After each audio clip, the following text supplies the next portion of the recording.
iDriveSoCal is brought to you by the very best auto retailers from across Southern California. When it's time for you to buy or even just kick the tires on the idea of buying, just go to iDriveSoCal.com and click on dealers. iDriveSoCal.com, click on dealers, and get connected. Now, on with the podcast. A vehicle is stolen every 45 seconds. Thieves are actually looking through parking lots. They're looking for you to make a mistake, leave something valuable in your vehicle. Always lock your vehicle and close the windows. Don't leave them half open. Never leave belongings out in plain view.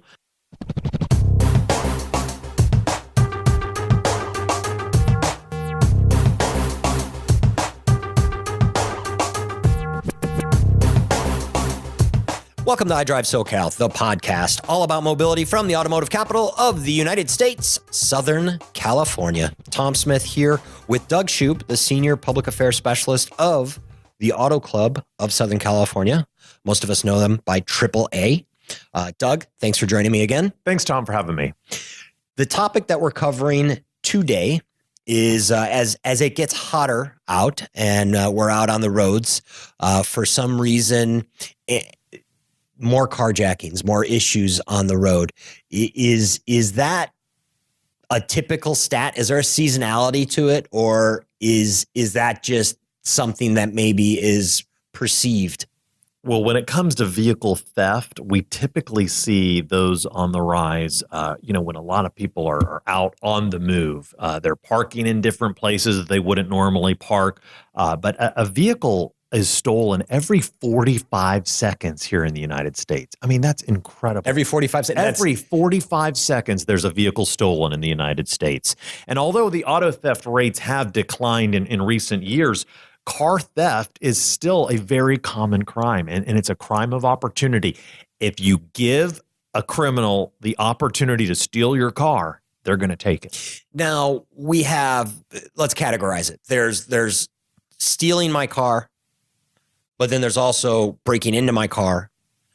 Yes, those are the two, right? Auto theft. There's auto theft that we see. Right. There's auto burglary. And auto burglaries happen when people leave stuff inside of their vehicle in plain sight. And it's very, it's appealing to a thief. Yep. This happens a lot of times during the holiday season when people are out there shopping and they've got shopping bags. So then it's not necessarily. So I have, and that's what I was trying to get in the beginning. I have a perception that, okay, summertime, it seems to happen more, but that's just my perception. It's not necessarily a summertime thing. There's not a seasonality to it. It happens every day, all the time, unfortunately. Okay. And auto theft really is what we were talking about. Every 45 seconds, a car is stolen. Car's gone. Right. And so, and vehicle burglaries happen all year long, but they tend to peak during those times when you have a lot of people that are in the holiday season, for example, and they're just not being mindful that, thieves are actually looking through parking lots around the holidays. Mm-hmm. Believe it or not, they're looking for you to make a mistake, leave something valuable in your vehicle, and then they're just going to pop that window real quickly and get whatever it is they want. Something as simple as change, that could be enticing, believe it or not. Cost you a lot of money, $3.50 worth of change. Right. $350 window broken. Your car charger. Remove the car charger, hide that. Yep.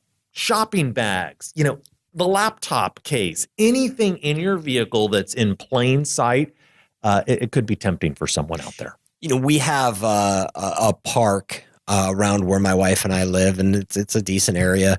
And there's a farmer's market there twice a week, and then there's always some kind of activity because it's a large park, right? So my wife goes for exercise classes with our son, and it's moms and toddlers or infants at the exercise classes and the farmer's market. And there's been recent rash of break-ins in the parking lot in a relatively nice area. And I guess that's where my perception comes from. It's like, what? Really? I mean, for what? You're going to take advantage of moms that are taking care of their children and working out, or people that I mean, this is like Monday through Friday farmers market and events at the park. That's like, come on, right? It's unfortunate. You got retirees at the farmers market and moms. I mean, it's unfortunate, but that's where the thieves know that they can get something out of the vehicles, because they know that people are there's going to be a lot of people there parked there. You mentioned gym parking lots. Mm-hmm. They know a lot of people are coming straight from work. They may have a laptop in the back of the vehicle. Yep. That's where they target: gyms, shopping malls, grocery stores. And there could be a lot of traffic nearby, a lot of vehicles in those parking lots, but these thieves are professional at being going under the radar and being able to look through these vehicles to see what it is that they want to get and quickly smashing out those windows. Really, though, a lot of this happens because people leave their vehicle doors unlocked. They leave them unlocked in Southern California. Driveway. Yes, it happens all the time. People leave their car. It's got to be an accident. Unlocked. Yeah, no, well, it could. But be I suppose if you're a thief, you're going through the parking lot and just subtly, checking what's open. Right? Yep, you just check those doors real quickly, and many times they'll find a door that's open. I had a good one once, and this is a personal situation where my car charger. I left my phone in the car charging, but the charger was plugged into the ashtray. And the phone was under the seat. So all you could see was the wire, right? And this was back in the day when it was just a wire charger. It wasn't the curly Q thing. So it was very subtle. Sure enough, I get back from where I was and windows broken, phone's gone. I was so mad. I called my phone. Like, I don't know what I was thinking. I'm going to call the phone and I'm going to yell at the person that stole my phone. They answered the phone. I can't remember what they said, but it sounded like a young girl. And she answered the phone, whatever it was, the name of the company, but it was like, XYZ Window Company, can I help you? I was like, oh, that's good. You just broke my window, stole my phone. I'm calling my phone, and you're the window company, huh? That's fantastic. She laughed at me and hung up. Yeah, I mean, it happens. You see, that was a perfect example of how it didn't take much, just that small and that's all it was. It's barely. All it was. But that was back in the day. I mean, that's all of 10 years ago. It was not obvious that it was a phone cord. But like you say, I've also had another situation where I left this is also back in the day, case of CDs, big case of CDs. They broke in, stole the CDs. I had $300 worth of sunglasses in the center console that they didn't touch. They didn't think to go through because the CDs were out in plain sight. So that's the moral, right? It doesn't take much. Hide everything. I'll tell you, before I started at AAA when I was a TV reporter, I left my car in San Antonio, Texas with just maybe $1.50 of change in the side of the door. Somebody came in after that? Smashed after over $1.50. So yeah, it doesn't take much. And that's why we really encourage people, get everything, hide it, put it in the trunk, or don't store it in your car. Talk with your insurance agent about the type of coverage that would cover auto theft and make sure that you're covered. Auto theft is covered under the comprehensive section of an auto insurance policy, and the theft coverage applies to the loss of the vehicle as well as the parts of the vehicle, including the airbags. Always lock your vehicle and close the windows. Don't leave them half open. Never leave belongings out in plain view. Never leave keys in your vehicle. A lot of people will try to leave a spare key in a magnetic box underneath the vehicle. Not recommended at all, because unfortunately, thieves know to look for those clues. And so you also want to, where you park is important. Always park in very well-lit areas. Make sure when possible you're in a parked garage if you can. Consider installing motion-activated floodlights that will illuminate the place where you park at home. Use an anti-theft or automatic tracking device if your vehicle is not equipped with an alarm or a hidden tracking device. Is that the LoJack thing that you're doing? Yes, exactly. Yeah. Consider that. I'm sure there's a competitor out there, but that's the one that we all know. Right? There are a lot of them out there. You might want to consider that. Well, what about the theory, hey, someone steals my car, and I've never had LoJack personally. For this reason, someone steals my car,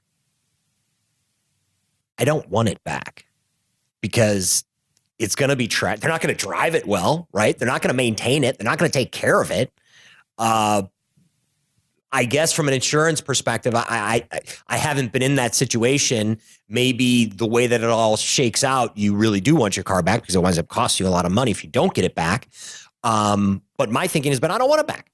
Depends on how long it's gone, what's done to it in that amount of time. Obviously, that's the best thing is to prevent it from happening.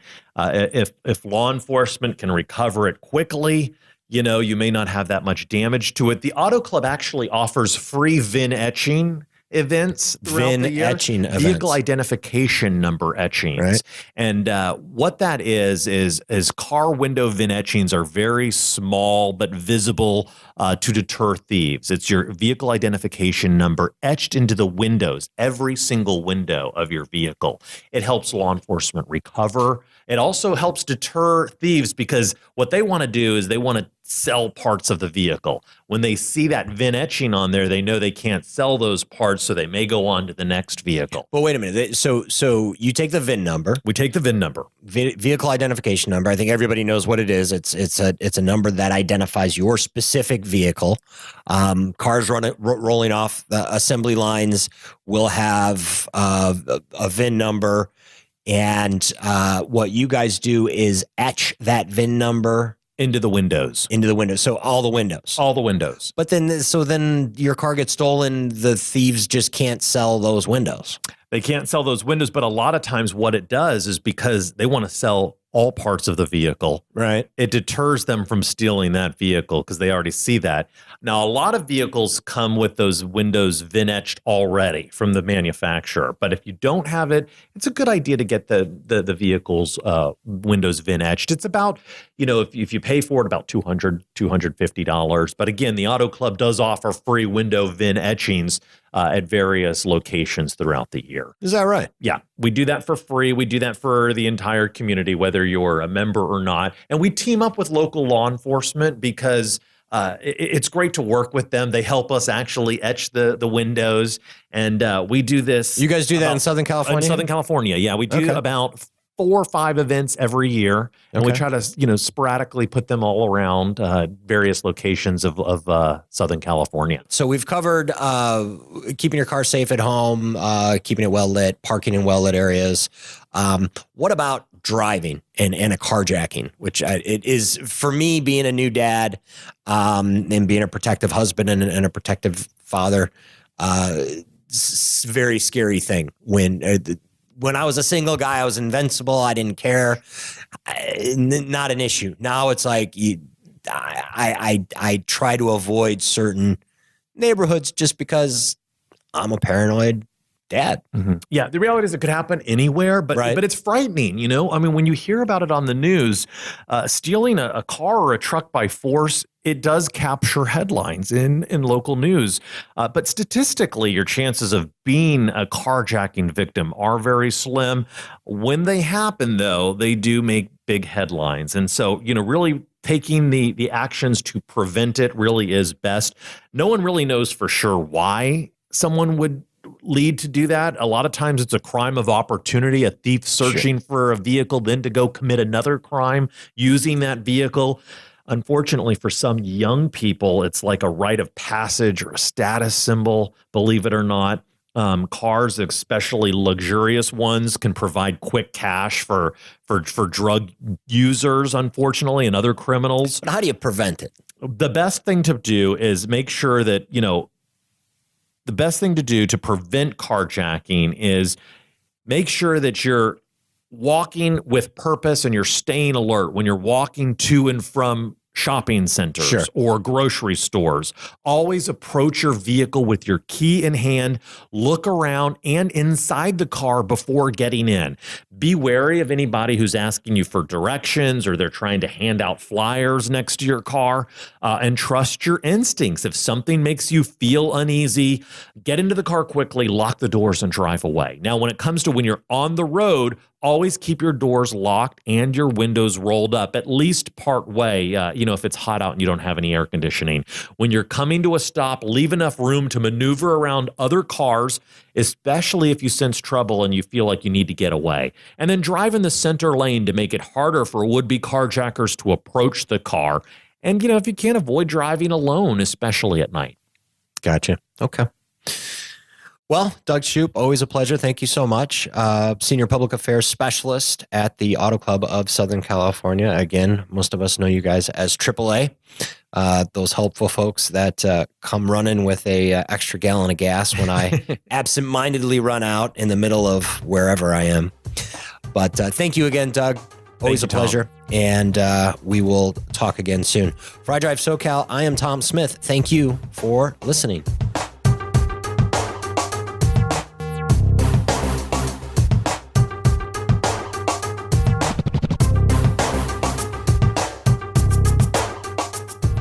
This episode was engineered and edited by Micah Palmquist.